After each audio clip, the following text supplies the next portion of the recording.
I'm going to be talking tonight, as Anthony intimated, about family history, and along the way I'll be talking about the history of time.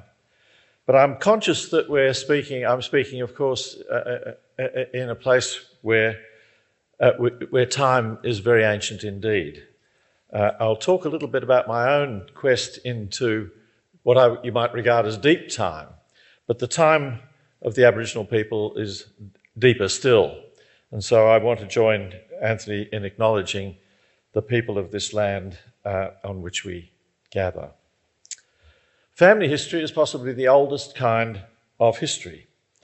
People were making and remembering genealogies long before they were writing stories or narratives. If you are a reader of the Bible, you could go back to the Old Testament. You're probably familiar with all those interminable pages of genealogies, of who begat who.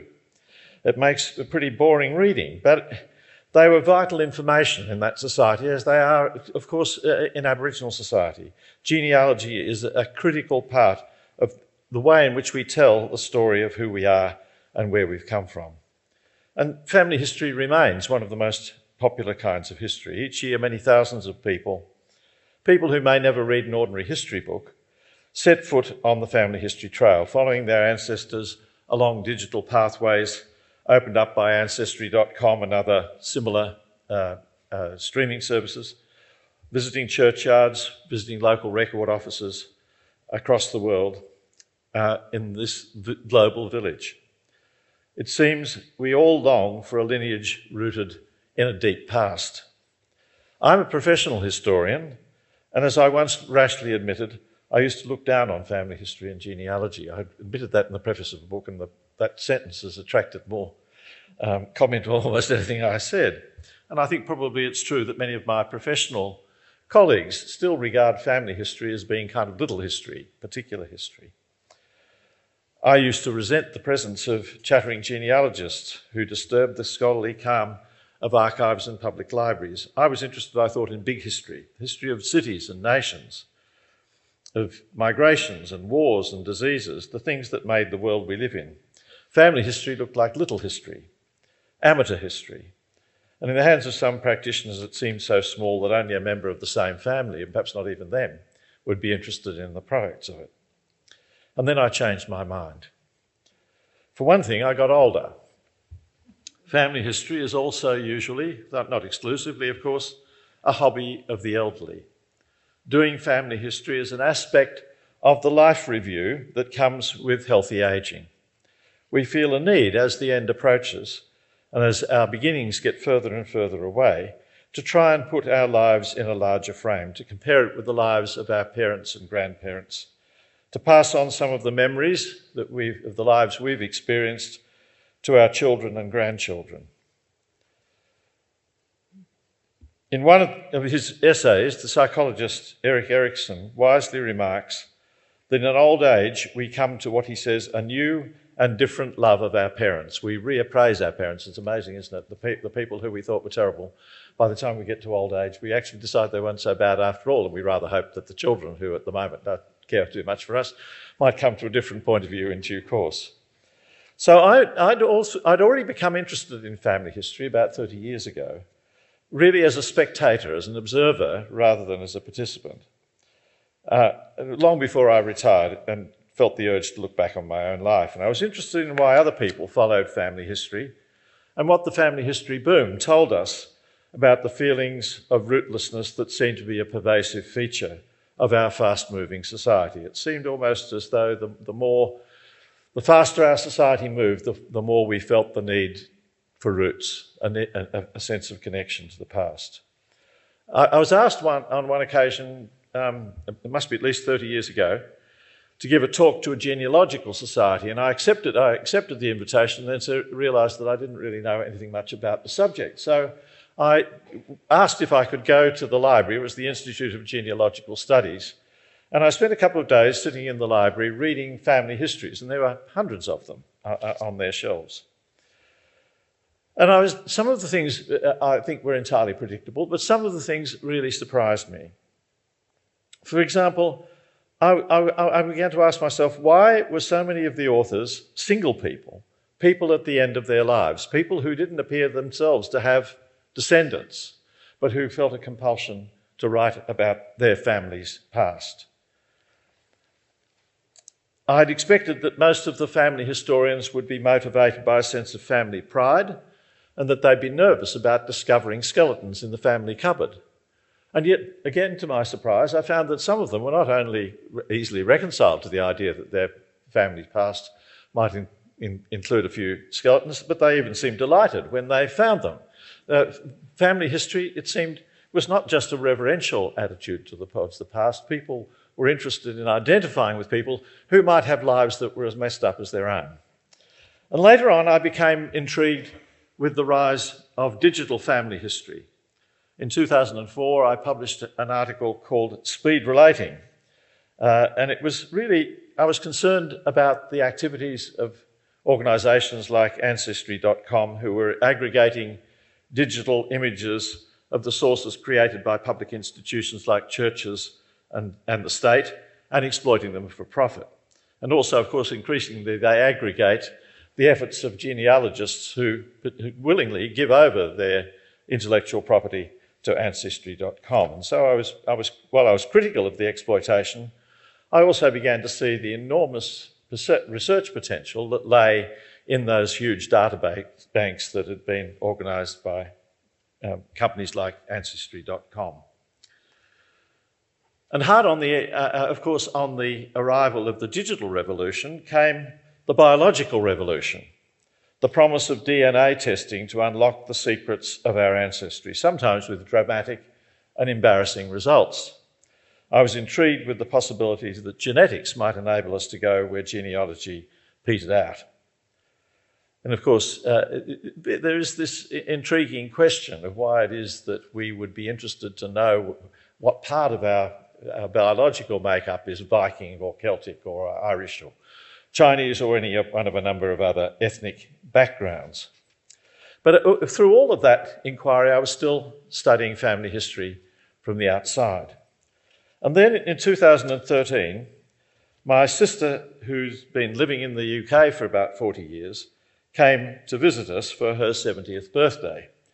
And it was her suggestion that we, that is my cousins and I, should make a journey back to Castlemaine, to the Victorian goldfields, to the town where my grandfather had been born and where my great-great-grandparents had settled in the early 1850s. And here you can see us gathered.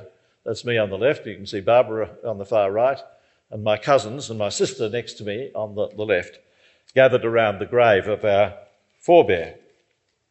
And I appointed myself the guide, and I began to follow up the sketchy history that my grandfather had left in a notebook. And I opened up a remarkable migration story, the story of a Hampshire farming family and how they met a group of distressed needlewomen from London on the boat.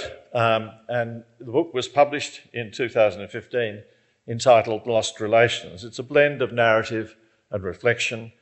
I sought to put together the individual family story, but in a way with the history of the times in which they lived. And one of the things that I began to realise as I wrote was that I was changing my own voice. I was writing in a different voice, a voice that was more candid and confidential than my academic voice. And I was knitting together the intimate world of the family and the big histories of migration, war, economic, technological change, and so on. I also learned another important lesson from this book. Many Australian family histories begin with the voyage to Australia. It's as though the homeland history is just background. The real story starts with their arrival in Australia. But the closer I looked into my own family history, the more I began to realise that it was really simply a continuation of a story that had already been underway back in the homeland. They were not leaving their English origins behind. They were continuing their English history in another part of what to them was a large British world. And it's happened quite a few of my family, including my sister, the one who I showed you a moment ago, have migrated back to Britain. So despite the nationalist expectation that the link would gradually dissolve, it's actually surprisingly been reinforced. And I had an opportunity to observe that for a while. I was the director of Eureka Centre in London. I met a lot of young Australians who were working in Britain, and I began to see the same pattern of return migration. A few years ago, some Sydney historians, Paula Hamilton and Paul Ashton, decided to phone up a representative sample of Australians to ask them a series of questions about their interest in and their attitudes to the past. How do they feel most connected to the past? How do you most trust to tell you the truth about the past? And their findings in some ways were not surprising. Australians felt most connected to the national past when it connected with the history of their own families. It's their family that is, of course, the main thing, the fact that it's their family. But perhaps it's also that they can see how large events are reflected in the more intimate scale of the family. Family history brings national history home to us, and at a time when there's a lot of debate about how the young in particular could be connected more strongly to the Australian story, I began to think that the family might be the key to doing it. The second finding that comes through strongly in that survey was that people often feel more connected to the past through objects, things that they can touch and handle and smell, than through the written word. We professional historians are creatures of the written word. We work with text. That's our natural habitation, if you like. But for many people, they feel more connected to the past, and especially to their family, through things like heirlooms than they do even through written records. We historians know that too, but we often don't talk about it. In a digital age, when everything, including parish registers and census returns, is reduced to bytes on an electronic database, we need, I think, to reassert the importance and the primacy of things, of the physical object. When I was writing this book, this is my sister bringing the book back to the grave of she happens to live 20 minutes from where our family, my mother's family, departed in Hampshire in the 1850s. While I was researching that book, I made a special trip to Townsville to examine and photograph an old farmhouse recipe book that had been kept by my great-great-grandmother. It probably came originally, this is Mrs. Hewitt, and it came probably originally from the farm in Hampshire. And I was intrigued by this, and so were the publishers, by the way, because I realised that if I could follow the recipes in this book, I could actually reproduce the smells and tastes that they experience. And that somehow reinforced the sense of connected to the past. In some ways, to emphasise the importance of objects in a place like this hardly you might regard as almost superfluous, because the Eureka Centre, after all, is the custodian, for the moment, of an object which is not only tremendously important in national history, the Eureka flag, but also, of course, it derives, in a sense, from a family story. The tattered fragment of the banner that flew on Bakery Hill connects us emotionally with the events of that December day in 1854, more powerfully, I think, than the acres of print that have been devoted to the history ever since. And if Carlo Carboni is to be believed, it was from a family circle, a circle of female supporters of the rebels, that it was hurriedly sewn together. And it was thanks to yet another family, the King family, who carefully kept it and eventually gave it back to the Ballarat community. Now, it was another heirloom that actually piqued my interest in the Davisons family story. The family that I was telling here was the family of my mother's family, the Hewitts. And I'm turning now to talk a little bit about my father's family, as I do in this book. In 1968, when I was in my 20s, my great-aunt Elizabeth Davison, Sissy as we called her, died, leaving a grandfather clock that had belonged to her father, my great-grandfather, Thomas Davison, to my own father, George Davison, with instructions to passing it on to me when he died. Just to introduce you to the family, this is in 1947. Sissy, who brought the clock out from England, is the one you can see on the far right of the picture. And she's standing next door to my father, George, who's holding Helen, my sister, the one who you saw in that photograph in the graveyard at Castlemaine, and next to her is my mother. In the foreground is my grandmother, Ada, who'd come out with her husband in 1912. My father was just a babe in arms when they came out in 1912. And among the others, you can see several of my cousins. On the far left, by the way, is my uncle, my father's older brother, Frank, who will come into this story. And if you're looking for me, I'm the one who's in the front on the far left of the picture. So as I say, in 1968, my aunt, great aunt Sissy, left this clock to my father with instructions to give it to me. She was the only surviving girl among Thomas's 6 children, her father's 6 children. And like many other dutiful daughters in that era, she stayed at home, keeping house for her parents and brothers until they were all dead or married off. And then in 1934, in the midst of the Great Depression, when she was in her early 50s, she migrated to Australia to join her elder brother John, my grandfather, and his family, who, as I explained, had migrated 22 years earlier. Now, I have to say, Auntie Sis was not my favourite aunt. In fact, we were all rather afraid of her. She was a cranky old thing. And I thought little about her clock or its history until my mother died in 2004, and the clock at last came to me. I'd pretty well forgotten about it by then. And for much of that time, I didn't really care much about the clock one way or the other. As far as I knew, the clock was the same one that his workmates had presented to Thomas. I might have to come along a bit further. This is just after Sissy arrives. You can see her in the back. And there's my grandfather sitting in the chair at the front. You might wonder why he's the one who's sitting. In fact, he's mortally ill. He would die within weeks of this photograph being taken. And there on the right, you can see is Ada.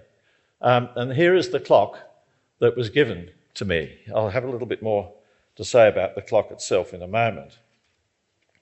Well, as I say, she wasn't my favourite aunt. And for that reason, in fact, alone, perhaps I wasn't terribly interested in it until it eventually came to me. And as I say, I thought that the clock had originally belonged, if we can pass on a bit for a moment, here's my great-grandfather, Thomas, who owned the clock, and I had believed that it had been given to him on his retirement, which would have been about 1900. But when we examined the clock more closely, we began to realise that it was a great deal older than that. The cabinet is quite new, but the movement itself is about 200 years old. And if you look very closely at the dial, you can see here it's the name of the maker, Robert Hodgson, and the place in which it was made, which is Annan. Do any of you know where Annan is? Just Dumfries, just across the Scottish border, isn't it? It's not very close to Carlisle, which was where my great-grandfather was born. So it's in fact a much older clock than that. It's at least 200 years old. We know that Robert Hodgson was operating in Annan from about 1780 to about 1820, but it's very likely from the style of the clock that it was in the late 18th century. That was all about I knew about the clock until curiosity and approaching mortality, I suppose, prompted me to look a bit further. And what I discovered sent me on a journey that I'd like to share with you. In 1929, my Uncle Frank, who you see here, had gone he was, as you can see, is a keen scout. He was by this stage a scoutmaster, and he went off to the Jamboree near Liverpool in England. And he then went and visited his grandfather, Thomas, who we saw a few moments ago. And in his travel diary, he noted that during a conversation with him about the family, and they were looking at photographs, the clock struck and the old man raised his finger and he said, "Listen, our ancestors." Who were these ancestors, I wondered? This scene, the striking clock and the diminutive 90-year-old man soon to die, reminded me, of course, of something else, the old song. Do any of you remember the old song, My Grandfather's Clock? We could sing it. I'll sing you just a snatch of it in case you don't remember. My grandfather's clock was too large for the shelf, so it stood 90 years on the floor. It was taller by half than the old man himself, though it weighed not a pennyweight more. It was born on the morn of the day that he was born, and was always his treasure and pride. But it stopped short, never to go again, when the old man died. So, of course, the song reminds us, doesn't it, of a couple of things. One is that this is a kind of symbiotic relationship between the clock and the human. When the old man dies, the clock stops. And indeed, in Cumberland, the county from which they came, it was a custom when a person died to stop the clock.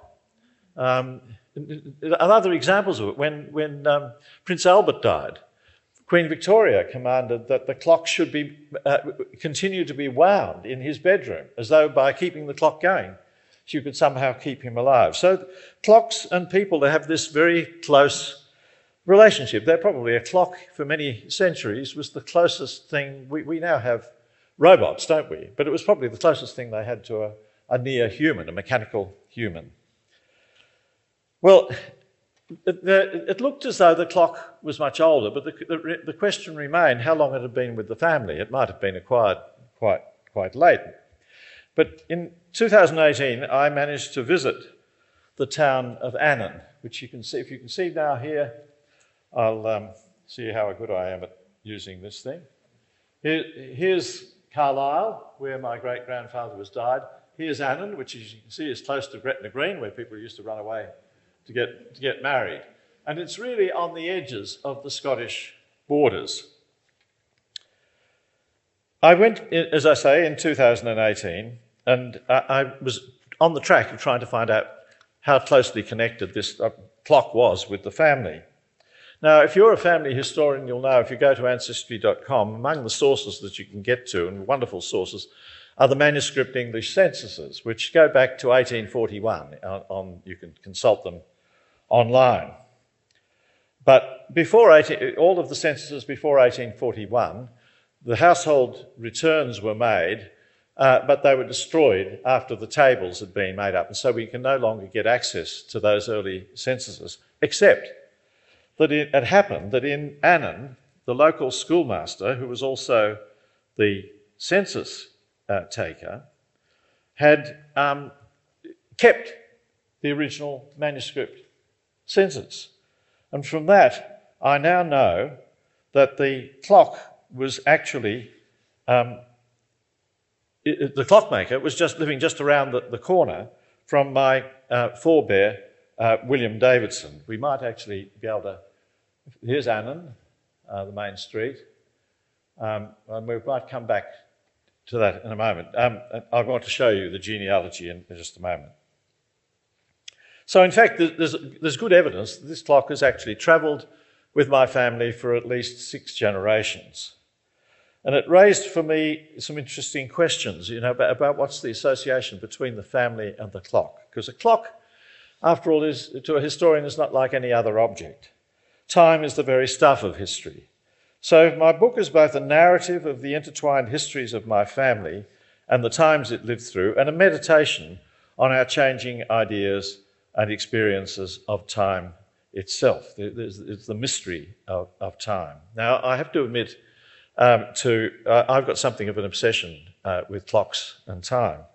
My mother once told me, I don't know whether it was true, that my first words were not mama and dada, but TikTok. I don't know whether that's true, but I certainly have always been interested in clocks, and I have previously written a book called The Unforgiving Minute, and subtitled How Australia Learned to Tell the Time.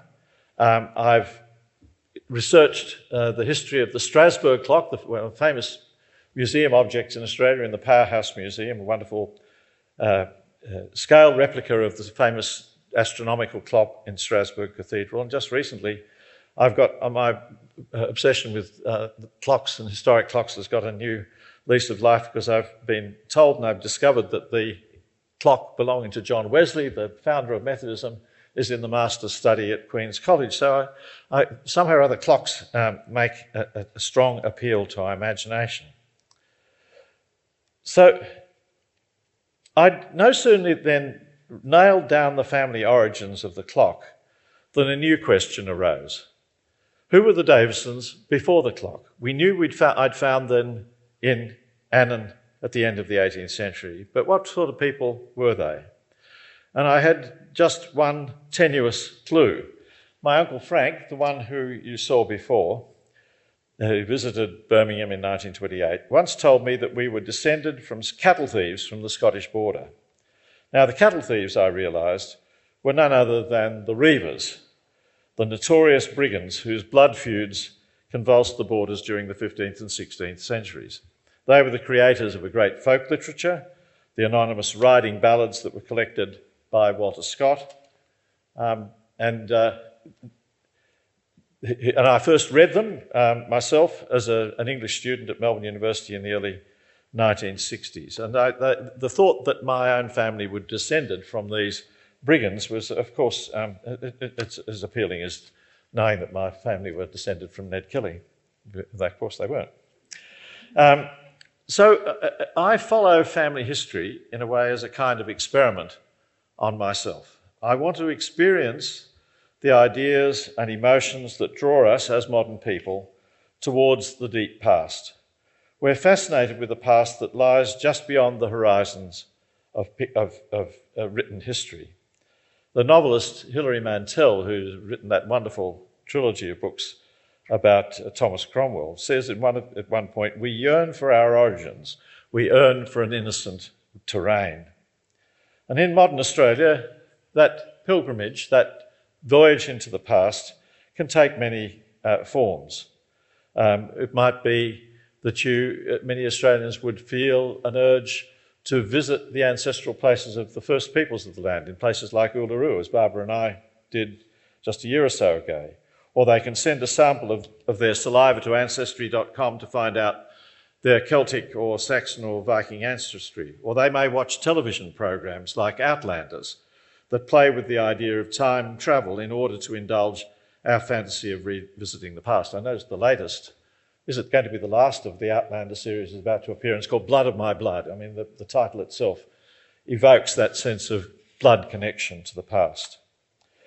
When we set out then on the family history trail, we probably imagine returning to an ancestral homeland where we find a more primitive, unspoiled version of ourselves. And perhaps that's why the idea that my forebears were descended from the Reivers appealed to me. It made me wonder who my ancestors were before towns and factories and clocks and calendars and Methodism and migration turned us into the rather quiet, dull, respectable people that we were. And if I was able to lift the overburden of modern civilization and reveal our buried roots, I wondered what truer, stranger, wilder people would appear. Well, so what grounds then did my uncle have for his belief that we were descended from the Reivers? Whose memories was he drawing on? Now, normally I'd be sceptical of stories like Frank's. I'd write them off as fantasies. But in recent years, partly through the work of historians in pre-literate societies, we've come to realise that often these oral traditions actually communicate information from the deep past. People in the past, pre-literate societies, were taught to remember. They had to remember things like where their property, the boundaries of their property were. That kind of information, or their ancestry, was recited to heart and was held and repeated from generation to generation. So just to remind you of the generations of the clock, John Davidson, born, as I say, I'll explain in a moment where he was born, I think, but he died in Annan. He, in turn, gives birth, or his wife gives birth to William Allen Davidson. Then Richard, who was born in Carlisle, died in Carlisle. Thomas Davison, who we met before, my grandfather, John Potter Davison, my father, and me. Now, the chances of tracking an ordinary family like mine back beyond about the 18th century are very slim. Only about a third of the Scottish parishes with baptismal, marriage and burial registers in 1800 have similar records 100 years earlier.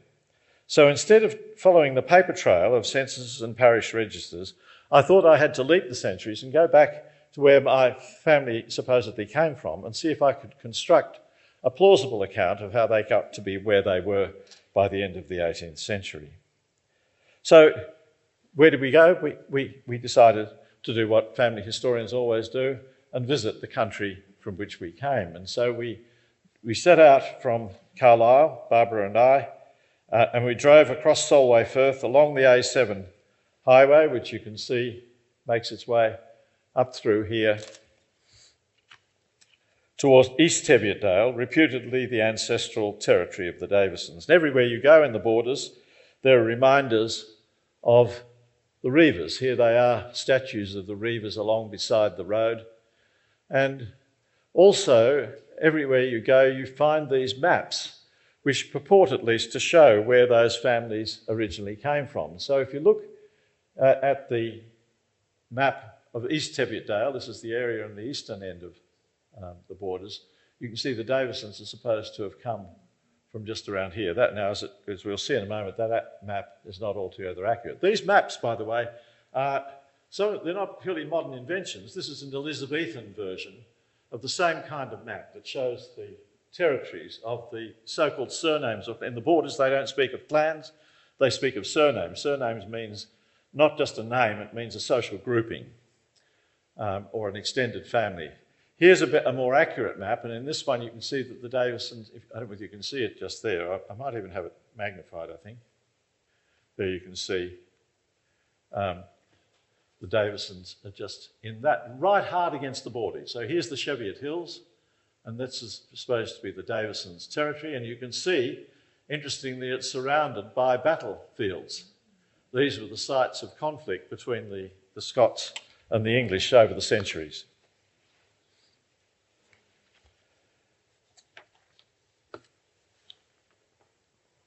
So when we went to the borders, we spent about a week exploring the country, visiting abbeys, churchyards. We paid our respects to Walter Scott in his great mansion overlooking the Tweed Valley in Melrose. And rather surprising, we went in and we looked in his library, which of course is furnished with the books that he himself purchased. And there, surprisingly, on the shelf, if you look here, you can find here a book by Howe. This is the first book ever published in Van Diemen's Land about Howe, the bushranger. So isn't it fascinating to think the man who's recording the deeds of the Reivers, the Scottish equivalents of bushrangers, was aware. He was living in the same time as the people who are recording the first of the Australian bushrangers.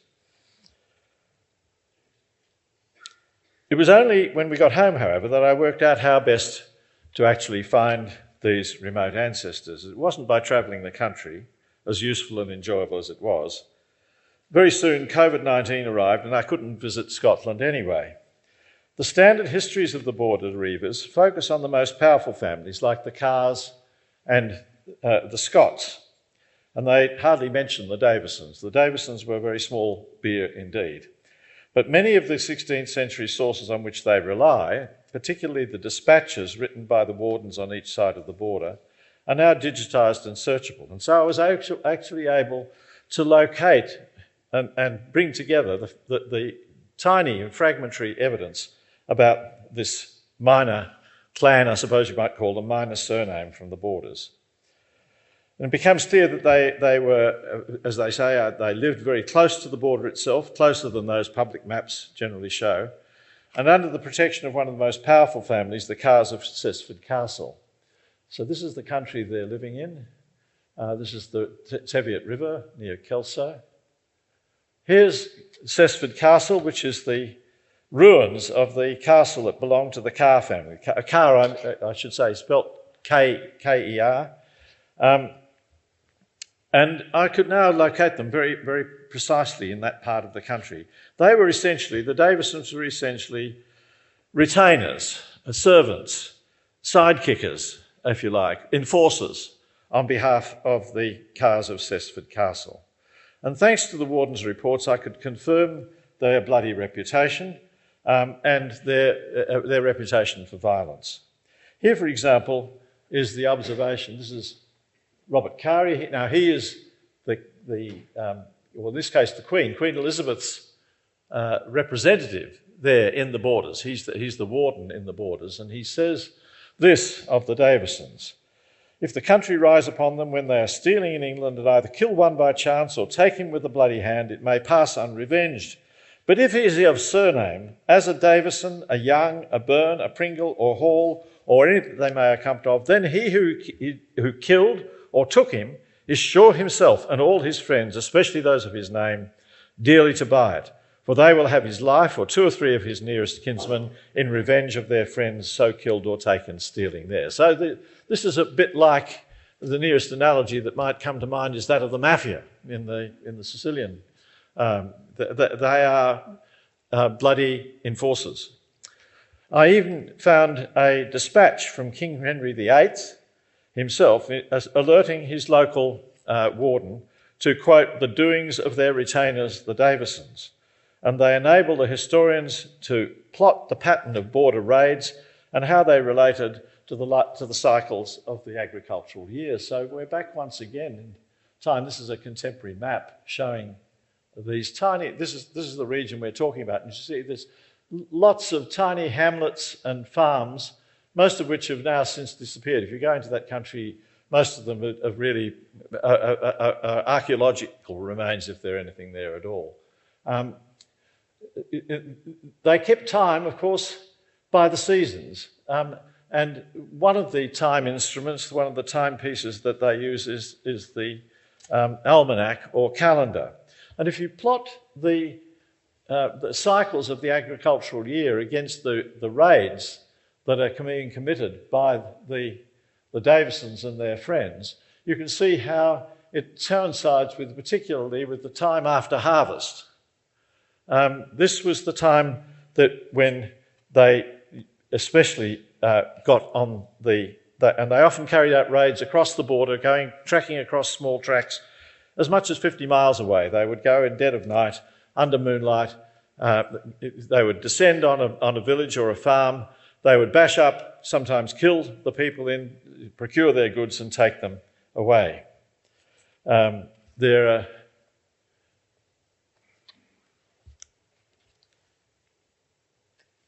Now, in fact, having found the Davisons in their 16th century homeland, their next challenge was to discover what became of them. And it's easier to explain why they left than it is to track where they went. Essentially, with the accession of James VI to the English throne as James I, the pacification of the borders began to proceed. Scotland became a great kleptocracy as the most powerful families helped themselves to the property of the religious houses. The nearest analogy I can think of is the oligarchs in the Soviet Union procuring the property of the state and privatising it. And the same kind of thing was going on in Scotland. And the result of that was, of course, that families like the Davisons found their business model was completely undermined. The lords no longer needed people to carry out the violence that they had been carrying out before, and they begin to move off the land and into the local towns and eventually off the land altogether. I found the poetry this is a working man who's living in the borders in the same region where the Davisons came from at the very beginning of the 19th century. And he laments the exodus, the departure of families like the Davisons, like his own, from the land. Here's a bit of his verse. The very thought is like to blind my eye, to think what changes we have lived to see. A croft, that is a farm, converted to a sheep walk wild, where 20 separate happy harvests smiled. But now these pleasing scenes have disappeared. Around their former haunts no sounds are heard, save when the bittern wheels with dreary moan, or lonely lapwing screams in plaintive tones. So through parish registers and landlords, I was able to document the movement of people bearing that surname off into other parts. And now, in a world of fluid identities, our surnames are a stubborn reminder of a time when personal identity was inherited rather than chosen. Now, of course, you can change your name by deed poll, and some people do. And of course, women at least traditionally change their name upon marriage. But by and large, people stick with the surnames that they have. And they're an important clue to where we came from, and often when we wear them with pride.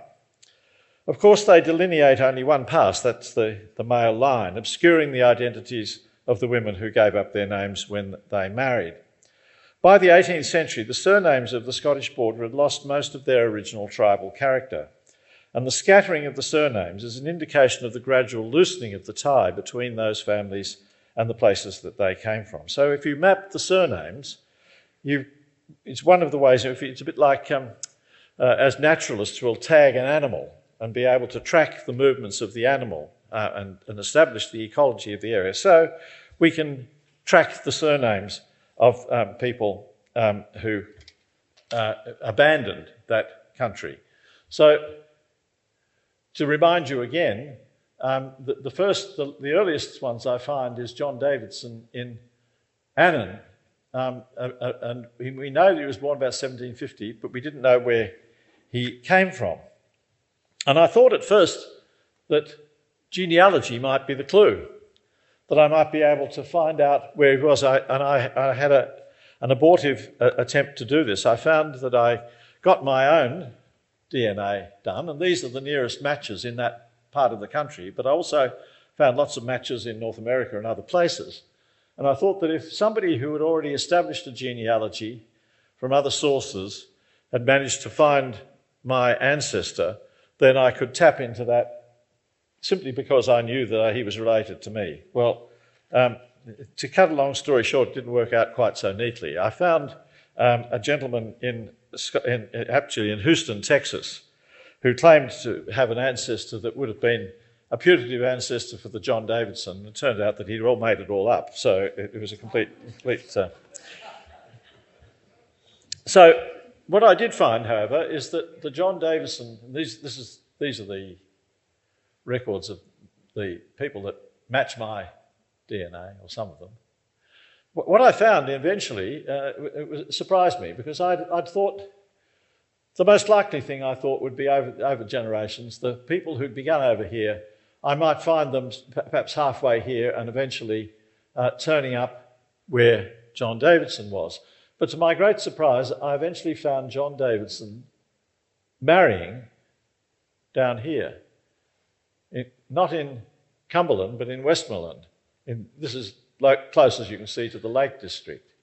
How did they get down there? Well, to cut a long story short, one of the things to do is, when you're trying to track families, is to ask not only where they might have travelled themselves, but where other economic activity was. And one of the ways to look is to look where the cattle travelled, rather than how the crows flew. So if you look at these, this is the border areas, and you can see these tracks are the tracks through the Cheviot Hills. So this is where the family began, up here in near Kelso, and they finish up down here. And you can see these hills are threaded through with tracks, particularly for bringing cattle to market in northern England. And so, and here you can see the cattle drovers. Now, in just the region where I found John Davison, I found a concentration of people who were in fact descended from these cattle drovers. And it's very likely that that's the way that Davison got there. So we brought them then from their ancestral home in the east of Scotland, in Teviot Dale, down as far as Annan in the border country. Here's Annan, the town, and this is where we found them living, just around in this part of the town. And the next thing we know, that they're across the border into Carlisle. When they moved to Annan, which is a coastal port with a newly opened cotton mill, John and Mary Davison were taking the first step on a much longer journey. And in 1801, their son William moved to an industrial village called Cummersdale on the outskirts of Carlisle, where he became a block printer in a textile mill. So the family, which up till now has been part of agriculture, is progressively beginning to make a move towards the towns and towards an industrial environment. Amazingly, the firm for which this is the mill, as it was depicted in 1835, and amazingly, this building and the mill still survive. And Barbara and I visited there, and we found that it's still making fine textiles, furnishing textiles, some of them for the royal palaces, and by the old techniques, the old block printing techniques, which they claim are superior to any kind of modern technology. So he was a block printer, and we found, not only that, we found the wages book, and if you looked very carefully, you'd find William Davidson. Do you see? I don't think you can see it there. That's his wages. We could work out how much he was earning. We found that, in fact, he was, by the standards of the time, doing very, very well indeed. Block printers were paid by how much they produced, and the wages book showed that by contemporary standards he was a highly paid, respectable worker. If we imagine then that the clock comes with him across the border in around 1801, we have to try and imagine how that clock might have ordered the activity of that household.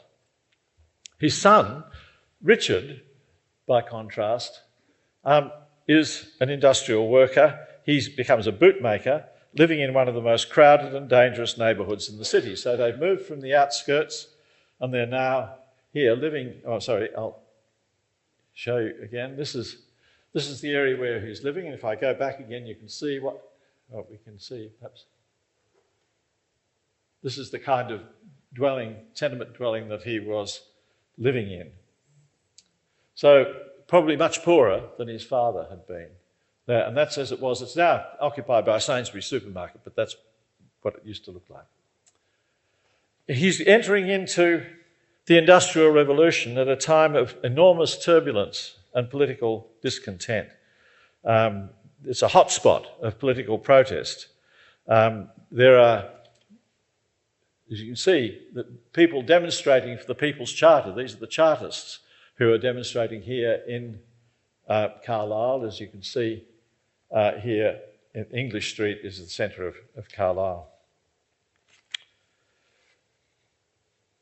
So then, in turn,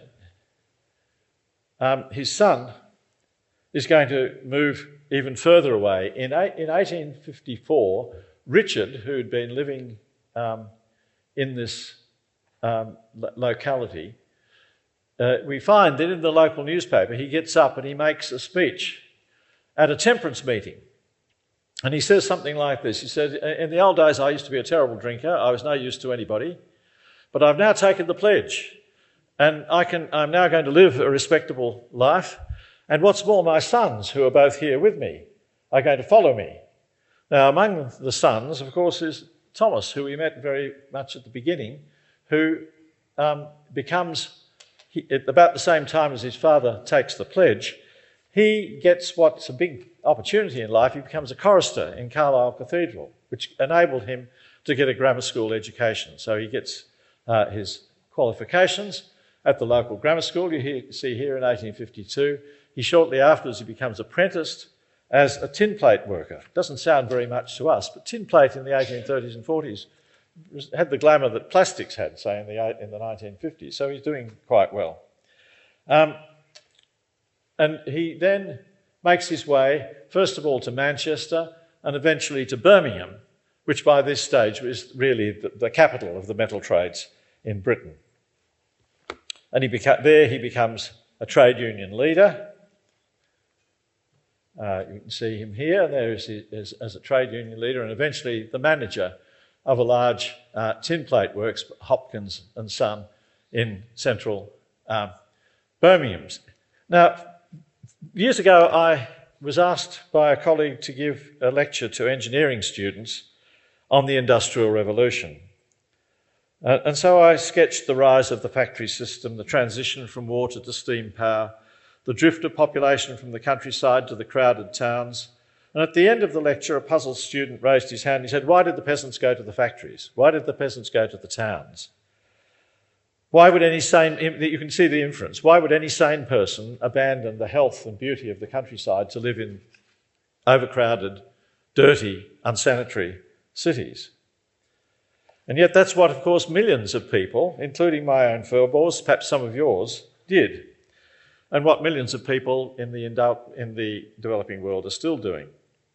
And as the Davison story shows, they usually didn't make the change in one hop. They weren't in the fields one moment and in the factory the next. They were often moving by stages, as they did over several generations. At each stage, they were making one-off decisions based on their reading of the map of opportunity at the time. And slowly, I suspect, their aspirations and values were becoming more attuned to the competitive, commercial, time-conscious outlook of the cities. If I go back for a moment or two, I want to show you another picture. If you go back...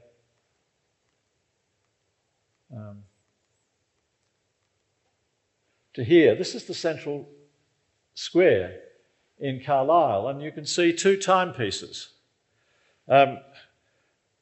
One, symbolising the pre-industrial time of the old market town, is the sundial on the top of a 17th century market cross. That's the one you see in the foreground. And then on the right of the picture, you can see a fine mechanical clock erected by the Mayor Thomas Richardson in 1800. 1800 is just about the moment when William Davidson was making his way, possibly with his own clock, across the border into the industrial city, or the industrialising city of Carlisle. Now, there's nothing in the written sources that enables me to tell what my forebears were thinking when they made that journey from country to city and from a suburb into the centre. But there's one suggestive piece of evidence of their changing outlook, and that's the bit that still sits in my living room today. For it was around that time when they settled in Annan and moved from breeches making to calico printing and eventually to shoemaking and metalwork that they acquired that clock. And they brought the clock that they brought from their neighbour Thomas Hodgson was one of his freestanding long case clocks, the clock that perhaps helps us to explain why, when it struck, my great-grandfather raised his finger and said, "Listen, our ancestors." So in 1851, as I mentioned already, my great-grandfather Thomas, the bootmaker, had got up to speak in that meeting, and his sons and then followed him across the border. They, in turn, when they got to Birmingham, Thomas remains a member of the Anglican Church, a loyal churchman, but his son, my grandfather, joins the Methodists. There's Thomas in his maturity.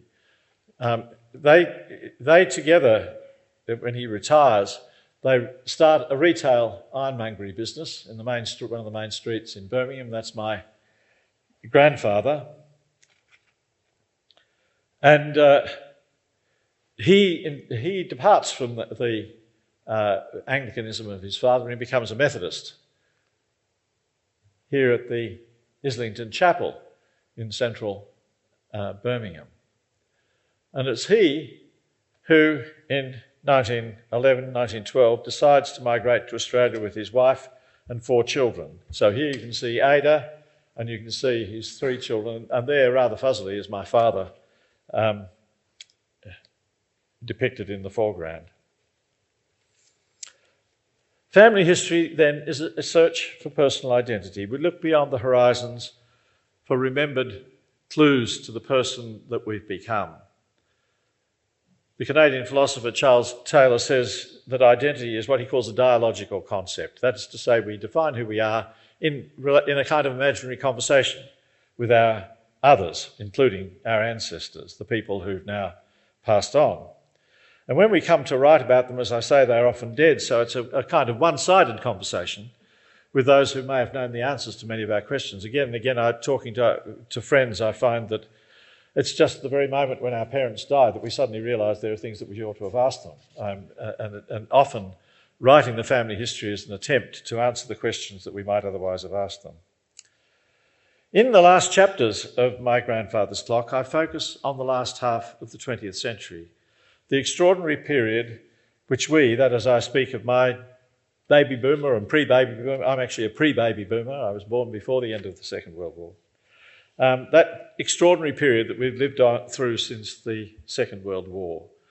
I say in that book that we have probably been the luckiest and most consequential generation in the history of the world, and that we have terms like the long boom or the golden age or the great acceleration to describe it. And part of the effect of me researching the 4 centuries that came before it is to show that period, or to throw that period into even sharper relief. My grandfather John, who had his own ironmonger's business in Birmingham, didn't prosper in Australia. He was one of the often forgotten people for whom migration was not a success story. Here they are when they first arrived in Scotia Street. This was probably taken behind the shop in Birmingham. This was taken when they first arrived in a rented house in Scotia Street, Moonee Ponds. Eventually, when he turned 60, he couldn't get work in his main trade. He worked as a house painter most of the time and cleaning railway carriages and various other things to try and get by. He died, as you've seen, when he was still only in his early 60s. But in 1929, at the age of 60, an old insurance policy matured and he put £100 as a deposit on a house. And you can see, this is here, shortly after that time, that's him with my father and my uncle at this house in Washington Street that they bought. And of course, he no sooner bought the house and put a deposit on it, he died and left my father and his brother to pay it off and to provide a house for their mother. And like many other couples at that time, my father and my mother and Frank and his fiancée had to wait for many years. They had to delay marriage to make a family of their own until they were over in their 30s. And it wasn't until the 1940s that the family began to enjoy the good fortune for which they'd migrated 30 years before. Now, for almost 4 centuries, the Davisons had been skilled hand workers. You'll notice a continuity. One was a breeches maker, one was a block printer, a boot maker, a tin plate worker, an ironmonger, and my father became a plumber, working with metal. This is something that went through four generations, and it often involved the same sort of processes, seaming things together, polishing them, putting them together.